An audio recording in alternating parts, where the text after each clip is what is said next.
अस्सलाम वालेकुम students, chemistry का हमारा लेक्चर नंबर 19 है और आज जो टॉपिक हमने डिस्कस करना है वो हमारे पास है ग्राम atomic mass, molecular mass and formula mass. हमने ये सारी चीज़ें पहले डिस्कस की हैं। एटॉमिक मास का भी हमें पता है, मॉलिक्यूलर मास का भी और फार्मूला मास का भी। फिर भी एक जनरल सा हम जो है इसका रिव्यू कर लेते हैं। हमारे पास तीन चीज़ें हैं, एटम्स हैं, उसके अलावा मॉलिक्यूल्स हैं और थर्ड पे हमारे पास आयोनिक कंपाउंड्स हैं। तीन चीज़ों को हमने डिस्कस करना है, एटम्स, मॉलिक्यूल्स और आयोनिक कंपाउंड्स। एटम्स का जो मास है उसे हम एटॉमिक मास कहते हैं। मॉलिक्यूल्स के मास को हम मॉलिक्यूलर मास कह देते हैं और आयोनिक कंपाउंड्स को रिप्रेजेंट करने के लिए हम फार्मूला यूनिट का इस्तेमाल करते हैं और इनके मास को हम फार्मूला मास कह देते हैं। एटम का मास एटॉमिक मास, मॉलिक्यूल्स का मास मॉलिक्यूलर मास और आयोनिक कंपाउंड्स का मास फार्मूला मास।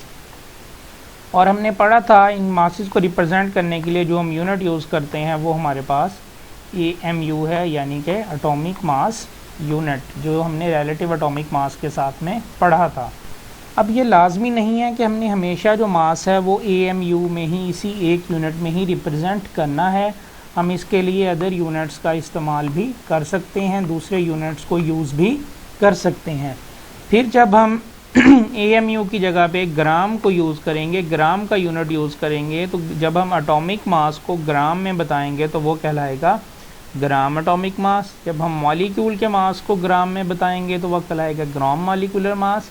और जब हम आयोनिक कंपाउंड के मास को ग्राम्स में बताएंगे तो वह कहलाएगा ग्राम फार्मूला मास।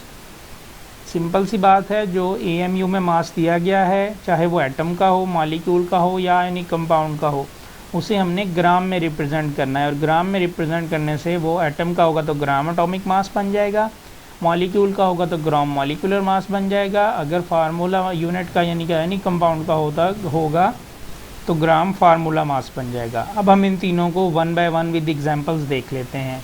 सबसे पहले हम ग्राम एटॉमिक मास को देख लेते हैं कि हमारे पास जब एटॉमिक मास है वो AMU में होता है। किसी भी एटम का जो एटॉमिक मास है जब हम उसे ग्राम्स में रिप्रेजेंट करते हैं तो वो कहलाता है ग्राम्स एटॉमिक मास।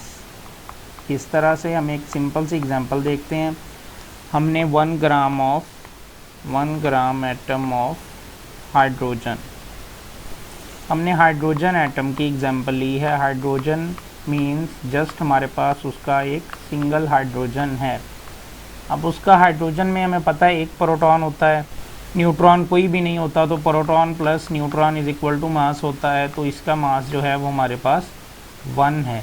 अब इसके साथ हम AMU यूनिट यूज़ नहीं करेंगे, हम इसके साथ ग्राम का यूनिट यूज़ करेंगे। तो ये मास कहलाएगा ग्राम एटॉमिक मास और ये बराबर होता है 1 मोल के। इसी को बराबर कहा गया है 1 मोल के, या कह लें एक और नाम दिया गया। अब ये मोल क्या है ये हम आज ये टॉपिक एंड में देखेंगे। ये सारी चीज़ें 1 मोल के बराबर होती हैं, 1 मोल के बराबर होती हैं। इसी तरह जब हम एग्जांपल लेते हैं, हमारे पास है जी कार्बन की एग्जांपल ले ली हमने कि 1 gram atom of carbon. Carbon को हम C से रिप्रेजेंट करते हैं, एक एटम है उसका। तो कार्बन का जो मास होता है वो 12 होता है, 6 प्रोटॉन और 6 ही न्यूट्रॉन।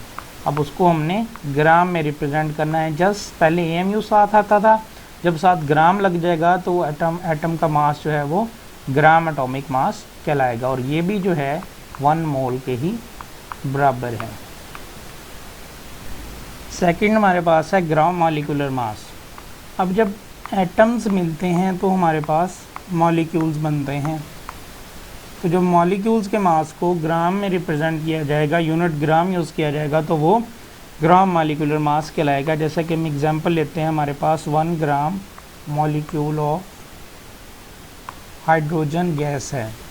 अब वहाँ पर जब हमने एटॉमिक मास की बात की थी तो हमारे पास जो हाइड्रोजन थे वो एटॉमिक फॉर्म में है, यहाँ पर हमारे पास H2 की फॉर्म में, यानी कि 2 एटम्स जो हैं वो मिले हुए हैं। अब एक का मास 1 था तो 2 का जो होगा वो 2 के बराबर होगा। और जब हम इसे इसके आगे भी ग्राम यूज़ करेंगे, जब हम इसे ग्राम में रिप्रेजेंट करेंगे तो ये ग्राम मॉलिक्यूलर मास कहलाएगा। और ये मॉलिक्यूल का मास भी जो होता है 1 मोल के ही बराबर होता है। ये सारी चीज़ें मोल के बराबर हैं।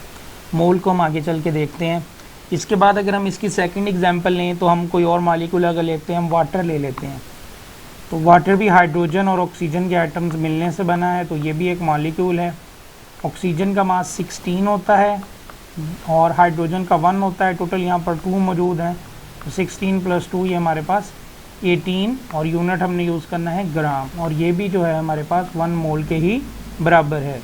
अब आ जाते हैं जी फार्मूला मास पे। ग्राम फार्मूला मास हम यूज़ करते हैं आयोनिक कंपाउंड्स के लिए। तो जब हम आयोनिक कंपाउंड्स के मास को ग्राम में रिप्रेजेंट करेंगे तो वो ग्राम फार्मूला मास कहलाएगा। हम एग्जांपल ले लेते हैं। आयोनिक कंपाउंड हमारे पास NaCl है, सोडियम क्लोराइड, तो हम कहते हैं 1 ग्राम फार्मूला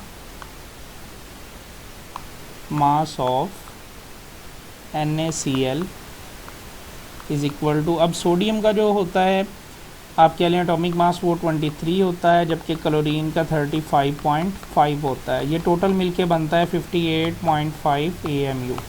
अब यहाँ पर हमने AMU तो नहीं यूज़ करना, हमने ग्राम यूज़ करना है, इसलिए ये हो जाएगा 58.5 ग्राम, और ये बराबर होगा 1 मोल के, ये भी 1 मोल के ही बराबर है। इसी तरह कैल्शियम कार्बोनेट की एग्जांपल दी गई है CaCO3, उसका 100 AMU के बराबर होता है, मगर यहाँ पर हम ग्राम को यूज़ करते हुए ग्राम लिखेंगे, और ये भी 1 मोल के ही बराबर है। अब हम देख लेते हैं, हमने सारी चीज़ें जो मोल के बराबर कही हैं, कि चाहे एटम का मास है वो भी मोल के बराबर है, चाहे हमारे पास जो मॉलिक्यूल का मास है वो भी मोल के बराबर है, फार्मूला मास यानी कि आयोनिक कंपाउंड्स का मास है वो भी एंड में हम मोल के बराबर कह रहे हैं। तो ये मोल क्या चीज़ है? मोल जो है ये हम यूज़ करते हैं नंबर ऑफ पार्टिकल्स को शो करने के लिए, कि चाहे एक एटम है, चाहे मॉलिक्यूल है, चाहे आयोनिक कंपाउंड है, उसके अंदर कितने पार्टिकल्स मौजूद हैं। पार्टिकल्स का मतलब प्रोटॉन, न्यूट्रॉन, इलेक्ट्रॉन और भी इस तरह के पॉजिट्रॉन, जितनी भी चीज़ें न्यूक्लियस के अंदर प्रेजेंट हैं वो पार्टिकल्स में आ जाती हैं। तो मोल का मतलब है किसी भी चीज़ के अंदर कितने पार्टिकल्स प्रेजेंट है, और ये एक स्टैंडर्ड यूनिट है, ये इक्वल होता है 6.02 × 10⁻23 पार्टिकल्स। एक फिक्स वैल्यू है जिसे एवोगैड्रो नंबर भी कहा जाता है। एवोगैड्रो क्या है वो हम नेक्स्ट लेक्चर में पढ़ेंगे। आपने ये याद रखना है कि 1 मोल इज़ इक्वल टू 6.02 × 10⁻23 पार्टिकल्स। एक मोल में इतने पार्टिकल्स होते हैं, और ये एक स्टैंडर्ड सेट है। एक मोल चाहे एटम का हो, चाहे मॉलिक्यूल का हो, चाहे आयनिक कंपाउंड का हो, उसके अंदर पार्टिकल जो हैं वो फिक्स होंगे, वो इतने ही होंगे। ये फिक्स क्यों रखा है? सिंपल सी एग्जांपल दे देता हूँ। जैसे हम कहते हैं कि हमारे पास जो डज़न है, जिसे हम दर्जन कहते हैं, उसमें 12 चीज़ें होती हैं, 12 हों तो वो दर्जन के बराबर होती हैं।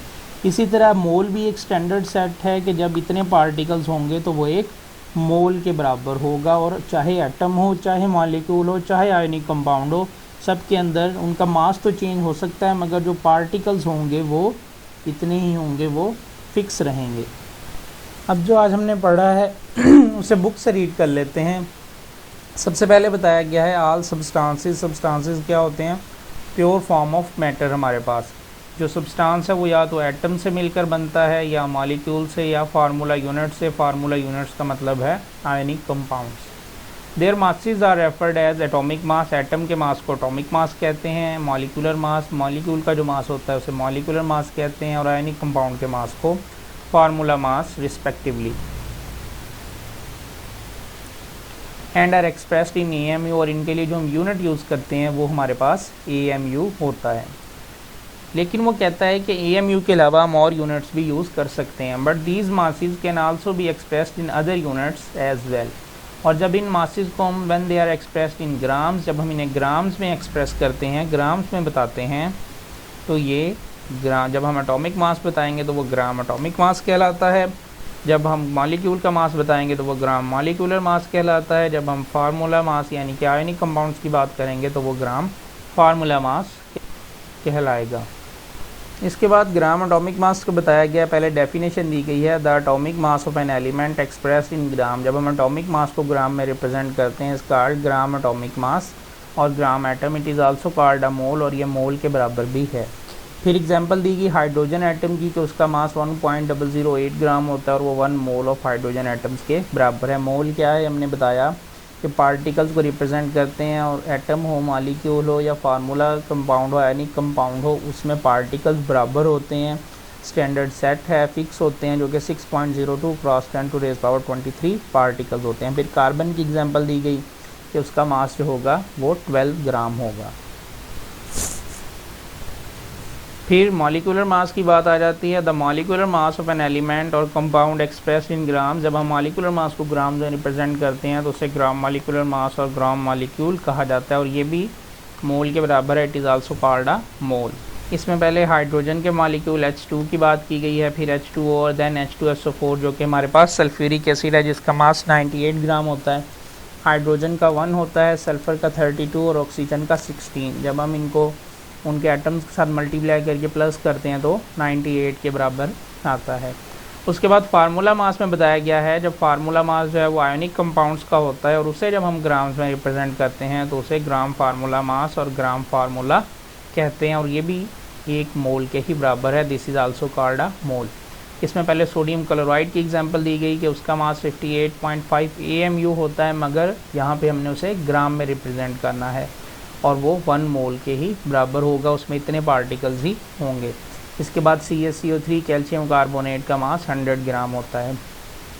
सब कुछ सेम है, वही जो एटॉमिक मास पहले था वही कंसेप्ट है, उसी तरह कैलकुलेट करना है प्रोटॉन प्लस न्यूट्रॉन करके। लेकिन क्या है, जस्ट यूनिट का चेंज है। वहाँ पर हम AMU यूनिट यूज़ करते थे, इधर हमने ग्राम यूज़ करना है, और सब चीज़ें 1 मोल के बराबर हैं।